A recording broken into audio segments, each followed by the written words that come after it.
go? Well, Neil, Penn State's still undefeated in the Big Ten. Crazy game here, 10-7 victory.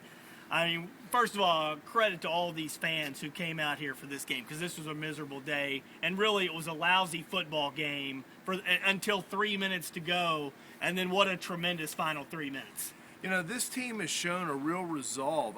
It's obviously not a lot of things, but the one thing it is a lot of character, a lot of poise, and to be able to make plays in the clutch. I mean, I think this defense is on the verge of being great, and the offense is, McGloin is a real savvy kid.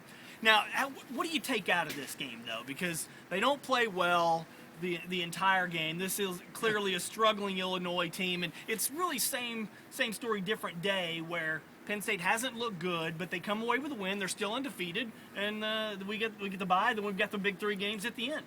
And that'll really define it. I mean, there have been a lot of years where people were talking about some comparisons to 1985, and really, what you saw was this is a lot of Penn State football over the years. It's defensive football. They punted 8 times today. They really were terrible on offense. They fumbled 6 times, dropped a lot of passes, but they have an inner strength, and I think this character. Now, are they setting themselves up to be body slammed against a really good team? Maybe, and they're going to have to. And maybe they played around with the quarterback long enough that they finally have figured it out, but who knows? I can't imagine that they'll bring Rob Bolden out again at home. I just can't. It was ugly. It was ugly. The young man was booed loudly several times throughout, including, after most of his incomplete passes, he's 0 for 4. And then when he took the field with 2:50 left in the first half, he was booed again. Now, Jay Paterno made a good point. He said, don't boo the kids, boo him, boo the coaches, boo whatever. Booing is a part of life in sports. You hate to see a college kid get booed, but these are smart football fans. These are passionate football fans who showed up in 30-degree temperature with snow on the ground. They love their Nittany Lion football. They're tired of this quarterback situation, this quarterback mess. And I feel bad for Bolden, but I don't disagree necessarily with the booing.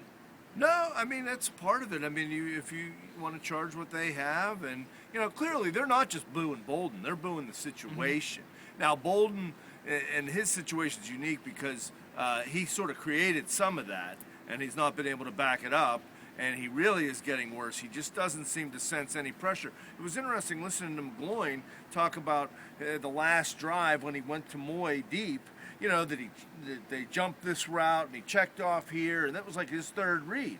So he's so far ahead of Bolden, and I think McGloin's your best bet the rest of the season. A few other things. Great to see Derek Moy back out on the field. We have a story on him in the paper.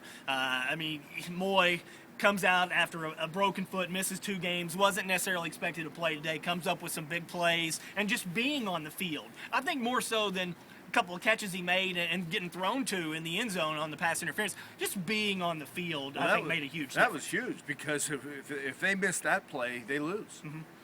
Still, but give Derek Moy a lot of credit for coming back. Silas Redd, 5th straight game with more than 100 yards rushing. First player for Penn State to do that since Curtis Enos in 1997.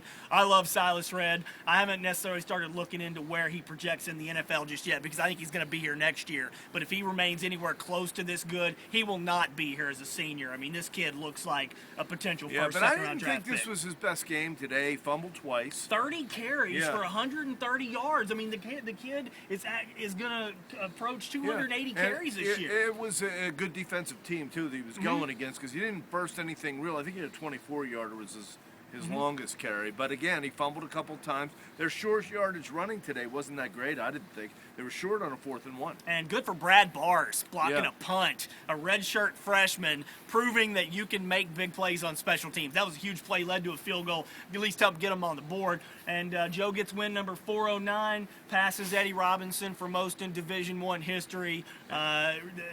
People wondered if he'd get to 408, 409. Yeah, and you can tell he was moved by it. Mm-hmm. And, to be mentioned with Eddie Robinson, I think a great tribute to him and really what he's built here.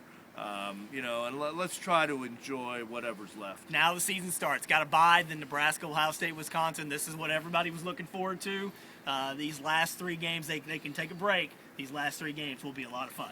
Absolutely, and Nebraska looks like that's going to be a very worthy opponent. All right. For Neil Rudel, I'm Corey Geiger. Thanks for tuning in.